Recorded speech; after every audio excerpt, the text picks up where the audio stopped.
even though it wasn't uncommon for royal families in Europe to marry close relations until the last century.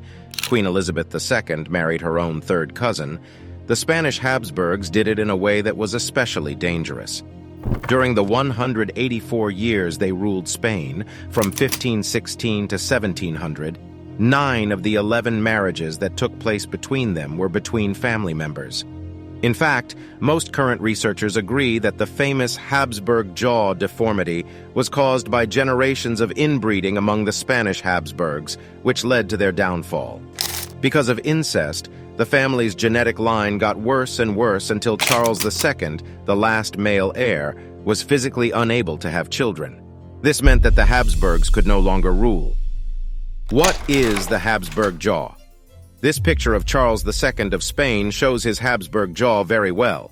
But even though the line stayed the same, this inbreeding gave this royal family some strange physical traits, especially what is called the Habsburg jaw or chin. The Habsburg jaw is what doctors call mandibular prognathism.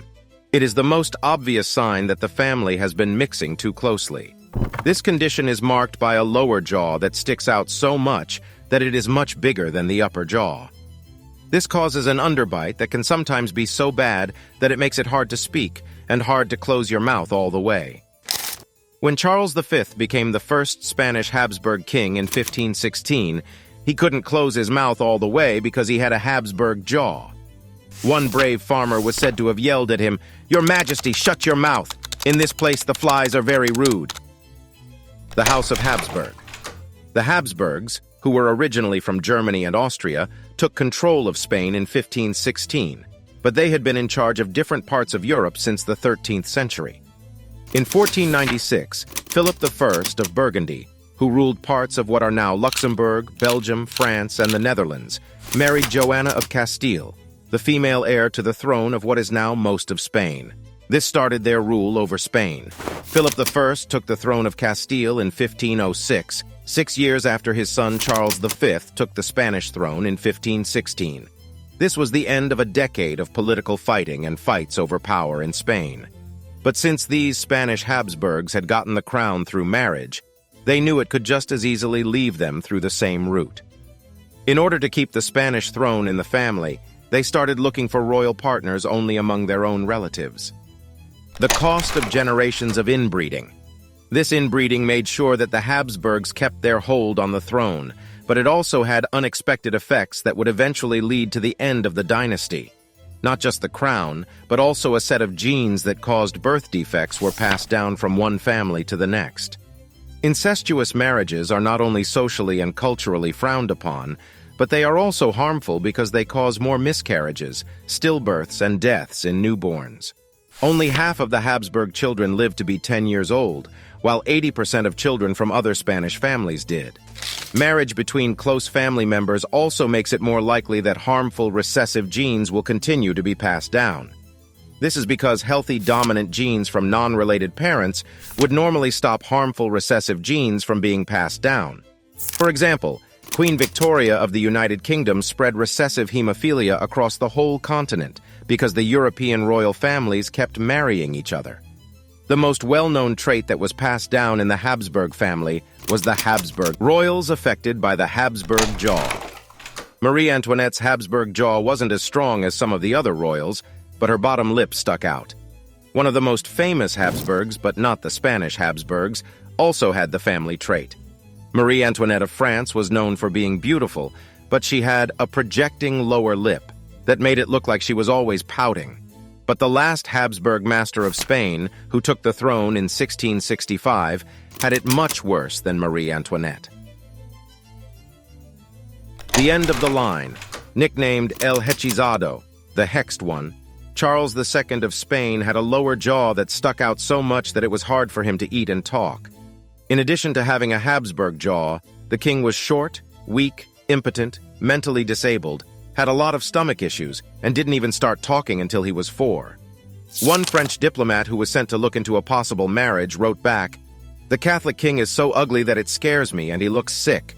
Philip IV, Charles II's father, had married the daughter of his own sister, which made him both Charles's father and great-uncle.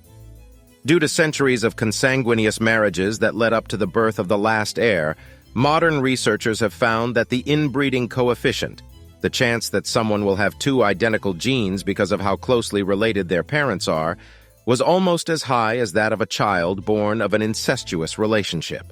Charles II, with his Habsburg head and all, did not have any children of his own. Researchers think he may have been sterile as well.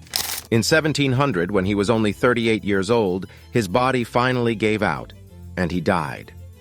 This was the result of 2 centuries' worth of bad traits being passed down to a single person. They thought that keeping power in the family would make them strong, but it made them weak in the end. The process that the Habsburgs had thought would keep them in power in Spain was the reason they lost it. Modern research on the Habsburg jaw. A leader of the House of Habsburg in the 1600s who was known for having the famous Habsburg chin. Even though the House of Habsburg has always been linked to both incest and the Habsburg jaw, there had never been a scientific study that proved that incest caused the family's famous facial feature. But in December 2019, researchers released the first paper showing that this well-known deformity was caused by incest. Professor Roman Vilas from the University of Santiago de Compostela, who was in charge of the study, said, "The Habsburg dynasty was one of the most powerful in Europe, but it became known for inbreeding, which was its downfall in the end. We show for the first time that there is a clear positive relationship between inbreeding and the look of the Habsburg mouth." Vilas and his team came to their conclusions by having facial surgeons look at dozens of portraits of Habsburgs to see how crooked their jaws were. They also looked at the family tree and the genetics of the Habsburgs to see if a higher degree of relatedness or inbreeding between some family members caused those people to have more crooked jaws. That's exactly what the researchers found, and it's not a big surprise that Charles II had one of the highest levels of disability and relatedness, and that may not be the end of what they found. Researchers may have a lot more to learn about this family and its strange genetic makeup than just the Habsburg jaw.